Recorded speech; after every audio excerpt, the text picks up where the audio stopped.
Yes, okay. All right, go for it, Steven. Hello, guys. So what I want to discuss is reading's moral benefits, because I feel like when you use facts to describe something, it kind of bores people, because you can give numbers, but what do those numbers mean in context? When kids read, it helps them focus, it helps them learn how to communicate better, and it makes sense. Just the same way as when you talk to someone as a kid, you gain skills. When you read people having conversations or talking, you pick up on those things, and it naturally makes you a better speaker, which is why people who read more tend to be able to pronunciate, be able to articulate themselves in a much more comprehensive way than people who typically don't read. And as you can see by the source we quoted, reading helps children and adults focus on what someone else is communicating, which is obviously just a reiteration of what I said. And another point I should point out is reading helps you discover new things, and it makes sense. When you're in class, what do teachers tell you to do?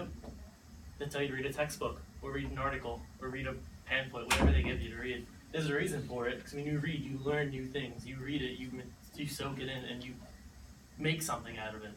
And if you don't read, you're taking away a really important benefit you can get from reading. So you don't get that from watching a video or listening to someone else talk. Sometimes you need to look at it, read it, reread it again, and just keep focusing on it until the message clicks in your head. And if you don't read, you're not going to get that.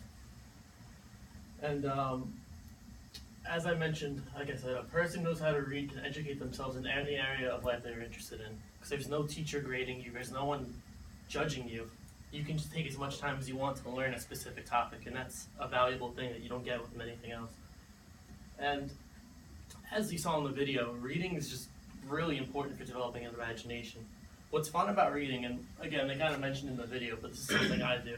When you read a book, it's so much fun to come up with the pictures in your head and imagine the characters and create the setting. And you don't, when you watch a movie, like, and I know, it sounds like a paraphrasing, but it's true, you're losing that fun of being able to create the world that you're experiencing. And by reading that, it not only helps you do that, but it makes you more creative, because it constantly puts your brain to that challenge.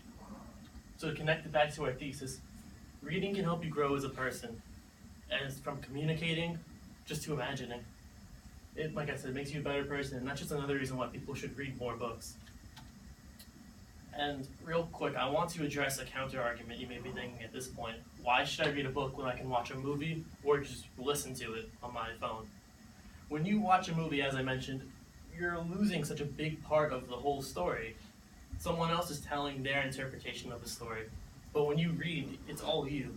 There's no one that can tell you your world is messed up. If you want to imagine a character with a certain hair color, you can do that.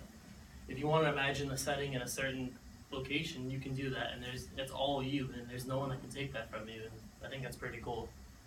And with audiobooks, it's not as, you're not able to process it as much. So you don't get that, you're not forcing yourself to read it. You're having someone else read it to you. And I think in my opinion, it takes away from the whole experience, because I don't know, 6 weeks kind of fun from it.